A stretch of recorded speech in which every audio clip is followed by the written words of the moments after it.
নমস্কার বন্ধুরা, কেমন আছো সবাই? বিগত 4 মাস হয়ে গেল আমি কোনো ব্লগ ভিডিও দিতে পারিনি। তোমরা ভিডিও দেখে আশা করি বুঝতেই পারছো যে আমি একটা জায়গা থেকে অন্য জায়গায় চলে যাচ্ছি, আমাদের ট্রান্সফার হয়ে গেছে। এই কারণে কোনো ব্লগ পোস্ট করতে পারিনি। ওখান থেকে এসে মেয়ের স্কুল, আমাদের নিজেদেরকেও একটু ঘর গোছাতে, সব কিছু মিলিয়ে অনেকটা সময় কেটে গেছে। আর আগেকার ফোনের ক্যামেরা কোয়ালিটিটা খুব একটা ভালো ছিল না, তাই নতুন ফোন থেকেই করছি ব্লগ। যাই হোক, এখন থেকে কন্টিনিউ করার চেষ্টা করব।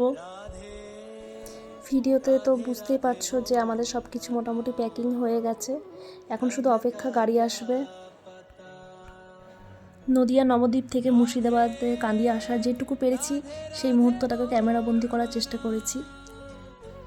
যারা চাকরিজীবী তারা হয়তো আমার ভিডিও দেখলে বুঝতে পারবে যে একটা ঘর পাল্টানো বা একটা শহর ছেড়ে চলে আসাটা খাটনি তো হয়, সাথে যে কত কষ্ট একটা শহর ছেড়ে আসা।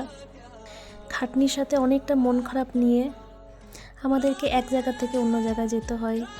হয়তো মুর্শিদাবাদ আমাদের নিজেদের জায়গা হলেও নবদ্বীপ শহরটা আমার চিরস্মরণীয় হয়ে থাকবে। খুব ভালোবেসে ফেলেছি নবদ্বীপ শহরটাকে। 2 বছরের কাছাকাছি এই যে আমার এই ঘর আমার খুব প্রিয় হয়ে উঠেছিল। আর আমার শহরটা তো অবশ্যই। দেখে তো বুঝতেই পারছো যে চারিদিক কেমনভাবে ছড়িয়ে আছে। যেটুকু পেরেছি গুছিয়ে রেখেছি। তারপর বাকি কাজগুলো ড্রাইভার দুজনকে বলা হয়েছিল, আর আমার ভাই ছিল, হাজব্যান্ড, ওরা মিলেই সব কিছু গাড়িতে তুলবে। আর 2টো গাড়ি করা হয়েছিল, একটা মালপত্র নিয়ে যাওয়ার জন্য আর আমাদের যাওয়ার জন্য একটা। কারণ আমরা শুধু একা ছিলাম না, আমাদের সাথে কিছু জামা কাপড়ের ব্যাগও ছিল। এই সময়টা না খুব কষ্টের সময়। জানি না কবে আবার নবদ্বীপ যাব। হয়তো গেলেও এইভাবে তো আর থাকতে পারবো না, খুব মন খারাপ নিয়ে যেতে হচ্ছে। হয়তো এটা বলে বোঝানো যাবে না, যারা আমাদের মতো চাকরিজীবী জীবনযাপন করে তারা হয়তো বুঝবে আমার এই ফিলিংসটা।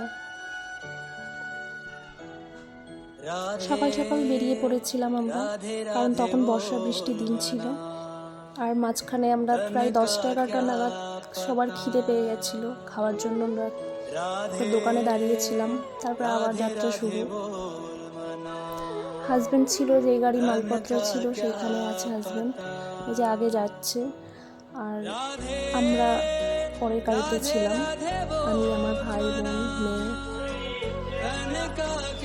তখন ভয় পাচ্ছিলাম, বর্ষার দিন ছিল তখন, যদি বৃষ্টি হয় তাহলে তো গাড়িতে যেই জিনিসগুলো আছে সবগুলো নষ্ট হয়ে যাবে, এই ভয়টাই পাচ্ছিলাম। যাই হোক, কিছুই হয়নি সেরকম বৃষ্টি।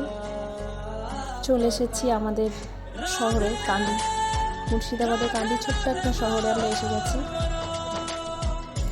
একজনকে বলা ছিল যে মালপত্রগুলো একটু নামিয়ে নেবে, সে আসেনি, তাই নিজেরাই সব আমরা নিজেরাই করছি। এই যে আলমারিগুলো ঢোকানো যে কী কষ্টের। যাই হোক বন্ধুরা, এরপরে হয়তো ভিডিওটা তোমরা কান্দির ভিডিও দেখতে পাবে। আচ্ছা বন্ধুরা, ভিডিওটি ভালো লাগলে লাইক কমেন্ট করে দিও, চ্যানেলটিকে সাবস্ক্রাইব করে দিও।